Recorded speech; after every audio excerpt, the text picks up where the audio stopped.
आंगनबाड़ी कार्यकर्ता या कार्यकर्त्री कैसे बने। तो चलिए आज की इस वीडियो में हम जानते हैं कि आंगनबाड़ी कार्यकर्ता हम कैसे या आप कैसे बन सकते हैं, और साथ ही साथ यह भी जानेंगे कि इसकी सैलरी कितनी होती है, इसके लिए कौन सा एग्ज़ाम देना होता है। सभी डिटेल आपको इस वीडियो में मिलने वाली है।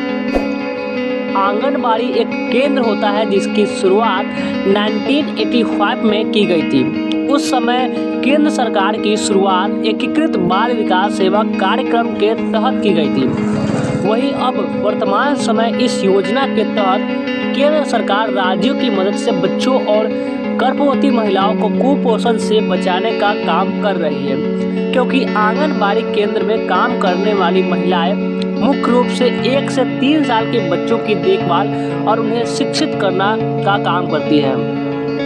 इसके साथ ही आंगनबाड़ी केंद्र की महिलाएं और गर्भवती महिलाओं के कुपोषण का भी ध्यान रखती है, और इस योजना को लेकर विभाग की तरफ से कार्य करने के आदेश जारी किए जाते हैं, जिसके बाद आंगनबाड़ी केंद्र की कार्यकर्ता या कार्यकर्त्री यानी क्या करते हैं, अपने काम को पूरा करते हैं।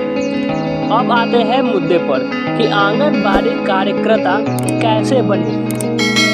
आंगनबाड़ी केंद्रों में पोषण, स्वास्थ्य, शिक्षा से जुड़ी सुविधाएं प्रदान करने के लिए काउंसलिंग भी कराई जाती है, जिससे इस तरह की सुविधाओं का लाभ अधिकतर बच्चे और महिला उठा सके। इसलिए अधिकतर गांव या बस्ती के बीच आंगनबाड़ी है, जहां केंद्रों की स्थापना की जाती है, जिससे गाँव के सभी बच्चे सुरक्षित रहकर खेल सके और पोषक आहार ग्रहण करने में उन्हें मदद मिल सके।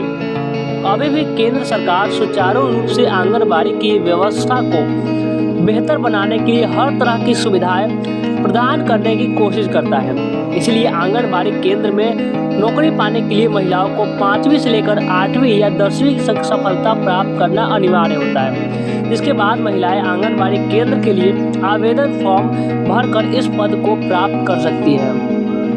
अब आइए बात करते हैं बाल विकास सेवा एवं पुष्टाहार विभाग के अंतर्गत आंगनबाड़ी में 3 प्रकार के पदों पर भर्ती की जाती है। इसमें आंगनबाड़ी कार्यकर्त्री, मिनी आंगनबाड़ी कार्यकर्ता व आंगनबाड़ी सहायिका के लिए मानदेय के आधार पर नियुक्ति की जाती है। अब बात करते हैं शैक्षिक योग्यता की। आंगनबाड़ी कार्यकर्त्री, मिनी आंगनबाड़ी कार्यकर्त्री बनने के लिए आपको नवीनतम जानकारी के अनुसार न्यूनतम 12वीं पास होना अनिवार्य है। पहले इस पद के लिए 10वीं पास होना अनिवार्य था, वही आंगनबाड़ी सहायिका पद के लिए न्यूनतम 5वीं पास होना अनिवार्य कर दिया गया है। आंगनबाड़ी कार्यकर्त्री, मिनी आंगनबाड़ी कार्यकर्त्री व आंगनबाड़ी सहायिका पद के लिए अभ्यर्थी की आयु 21 ईयर से 45 ईयर तक की होनी चाहिए। यदि आंगनबाड़ी सहायिका से कार्यकर्त्री पद के लिए आवेदन किया जा रहा है तो इसके लिए अधिकतम आयु 50 ईयर होनी चाहिए। आयु संबंधी सत्यापन के लिए आंगनबाड़ी कार्यकर्त्री, मिनी आंगनबाड़ी कार्यकर्त्री पद के लिए हाई स्कूल प्रमाण पत्र, तो सहायिका के लिए कक्षा 5वीं का स्कूल द्वारा जारी प्रमाण पत्र ही मान्य है। 62 ईयर की एज के बाद किसी भी पद पर आसानी महिला की सेवा स्वतः ही समाप्त कर दी जाती है। अब आइए जानते हैं आंगनबाड़ी भर्ती के नियम। आंगनबाड़ी कार्यकर्त्री, मिनी आंगनबाड़ी कार्यकर्त्री व आंगनबाड़ी सहायिका की भर्ती मेरिट के आधार पर की जाती है। भर्ती का आधार निष्पक्ष हो व पारदर्शिता रहे, इसलिए भर्ती के नियमों को आधार बनाया जाता है। पद के लिए आवेदन कर रही महिला आवेदक जो योग्यता को पूर्ण करती हो, ग्रामीण क्षेत्रों में उसी ग्राम सभा व शहरी क्षेत्रों में उसी वार्ड की निवासी हो, जिसका सत्यापन निवास प्रमाण पत्र के आधार पर होगा। यदि सहायिका से कार्यकर्त्री बनने के आवेदन किया हो तो न्यूनतम 10वीं पास सहायिका के तौर पर कम से कम 5 ईयर कार्य किया हो व आयु 50 ईयर कम होनी चाहिए। सहायिका से कार्यकर्त्री का पदोन्नति करते समय आरक्षण नियमावली का ध्यान रखा जाएगा।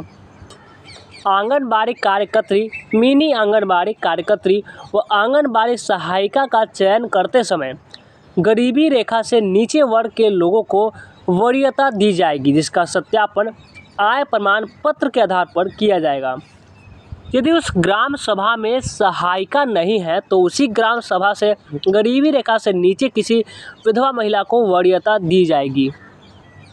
यदि ऐसी कोई विधवा महिला नहीं है तो किसी गरीबी रेखा से नीचे तलाकशुदा महिला को वरीयता दी जाएगी। आंगनबाड़ी कार्यकर्ती, मिनी आंगनबाड़ी कार्यकर्ती व आंगनबाड़ी सहायिका के लिए आय व निवास के संबंध में केवल उप जिला अधिकारी या तहसीलदार द्वारा जारी प्रमाण पत्र ही मान्य होगा। गरीबी रेखा के नीचे का कोई न कोई आवेदक न होने पर गरीबी रेखा के ऊपर आवेदक के विषय में विचार किया जाएगा। एक ही श्रेणी में एक से अधिक आवेदन होने पर सभी अभ्यर्थियों की मेरिट लिस्ट की निकली जाएगी, जिसमें 10वीं 12वीं व ग्रेजुएशन में प्राप्त अंकों पर विचार किया जाएगा। आवेदक द्वारा प्राप्त प्रतिशत को 10 से विभाजित किया जाएगा तथा जो भी प्राप्त होगा वही अंक मान्य किया जाएगा। यदि आपने 10वीं में 60% अंक प्राप्त किए हैं और 10 से विभाजित करने के बाद 6 अंक प्राप्त होगा। एक ही अंक प्राप्त करने वाले आवेदकों में जिसकी आयु ज़्यादा होगी उसे वरीयता दी जाएगी। यदि अंक व आयु समान हो तो अधिक शैक्षिक योग्यता वाले आवेदक को मेरिट लिस्ट में वरीयता दी जाएगी। अब आइए जानते हैं आंगनबाड़ी कार्यकर्ताओं का मानदेय। तो आंगनबाड़ी कार्यकर्त्री व सहायक की भर्ती एक निश्चित मानदेय के आधार पर की जाती है, जैसे कि पद का नाम आंगनबाड़ी कार्यकर्ती, वेतन 5,500 रुपये। मिनी आंगनबाड़ी कार्यकर्ती, इसकी सैलरी कितनी, 4,250 रुपये। आंगनबाड़ी सहायिका, इसकी सैलरी 3,250 रुपये। तो कैसा लगा जानकारी कमेंट करके जरूर बताएंगे और इस वीडियो को लाइक नहीं किया तो लाइक करेंगे और इस चैनल को सब्सक्राइब जरूर से कर लेंगे।